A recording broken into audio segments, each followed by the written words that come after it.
आज हम जिस फिल्म की बात करने वाले हैं वह इस साल की सबसे बड़ी फिल्मों में से एक है। सुपरस्टार रजनीकांत वापस आ रहे हैं अपने पुराने स्वैग और स्टाइल के साथ। लोकेश कनगराज की डार्क और इंटेंस दुनिया में हम बात कर रहे हैं कूली की। फिल्म के ट्रेलर ने पहले ही बता दिया है कि यह एक ब्लॉकबस्टर होने वाली है और आज हम आपको इस फिल्म की पूरी कहानी बताने वाले हैं। तो तैयार हो जाइए क्योंकि हम आपको लेकर जा रहे हैं सोने की तस्करी की एक ऐसी दुनिया में जहां एक आदमी अपने खोए हुए सम्मान और न्याय के लिए लड़ता है। स्टोरी 1980 के दशक में शुरू होती है। हमारा नायक देवा रजनीकांत एक आम कुली है जो बंदरगाह पर काम करता है, लेकिन देवा की जिंदगी बहुत जल्दी बदल जाती है जब वह सोने की तस्करी के एक बड़े रैकेट का हिस्सा बन जाता है। देवा कोई साधारण अपराधी नहीं है, वह अपने काम में बहुत तेज और चालाक है। उसकी ईमानदारी और वफादारी की वजह से वह जल्दी ही सोने की तस्करी की दुनिया में एक बड़ा नाम बन जाता है।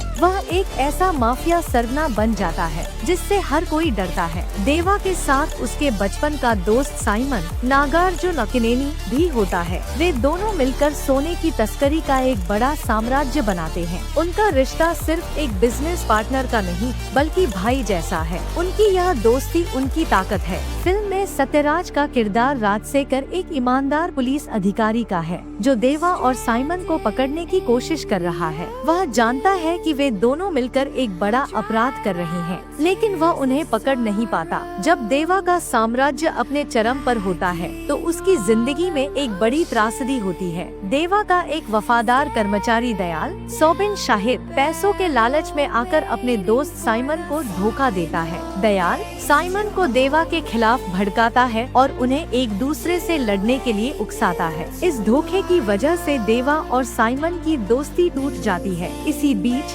राजशेखर को भी दयाल के जरिए एक सुराग मिल जाता है। वह इस झगड़े का फायदा उठाकर देवा और साइमन के बीच और फूट डालने की कोशिश करता है। एक बड़े टकराव में दयाल और साइमन मिलकर राजशेखर को मार देते हैं। इस घटना के बाद देवा इस अपराध की दुनिया से दूर चला जाता है और गुमनामी की जिंदगी जीने लगता है। उसका साम्राज्य बिखर जाता है। कहानी कई साल आगे बढ़ती है। देवा अब एक बूढ़ा व्यक्ति है जो अपनी पहचान छुपाकर एक शांत जीवन जी रहा है, लेकिन उसके दिल में बदले की आग जल रही है। वह अपने साथ हुए धोखे और अपने दोस्त की मौत को भूल नहीं पाता। उसे पता चलता है कि उसका पुराना साम्राज्य अकालेशा, उपेंद्र और दहा आमिर खान जैसे नए और क्रूर लोगों के हाथों में है। वे पुराने माफिया के नियमों का पालन नहीं करते और बहुत ही बेरहमी से काम करते हैं। वे अब सोने की तस्करी से बढ़कर इंसानों की तस्करी जैसे घिनौने काम भी कर रहे हैं। देवा को पता चलता है कि दयाल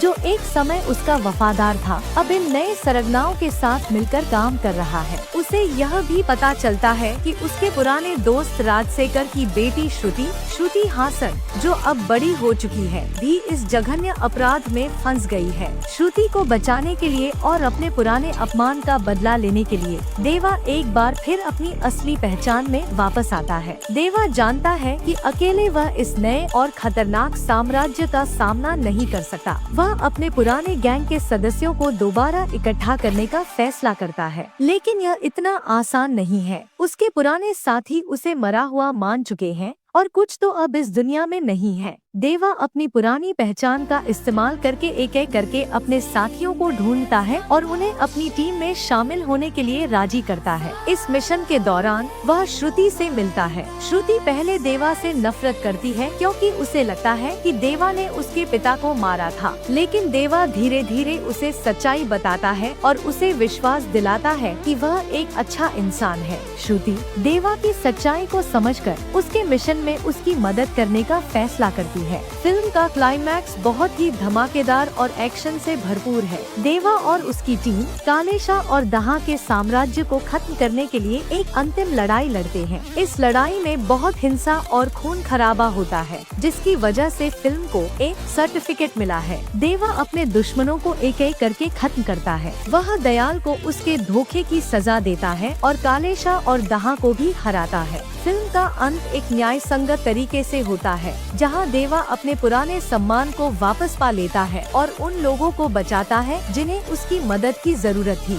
फिल्म का सबसे बड़ा संदेश यह है कि भले ही समय बदल जाए और लोग बदल जाएं, लेकिन इंसानियत और न्याय की लड़ाई हमेशा जारी रहती है। रजनीकांत का देवा का किरदार हमें याद दिलाता है कि एक व्यक्ति, चाहे वह कुली हो या माफिया सरगना, जब अपने उसूलों के लिए खड़ा होता है तो वह सबसे शक्तिशाली बन जाता है। यह कूली की पूरी कहानी थी। यह फिल्म रजनीकांत के फैंस के लिए एक शानदार ट्रीट है, जो उन्हें एक बार फिर थलाइवा के पुराने अवतार में देखने का मौका देगी। क्या आप इस फिल्म को देखने के लिए उत्साहित हैं?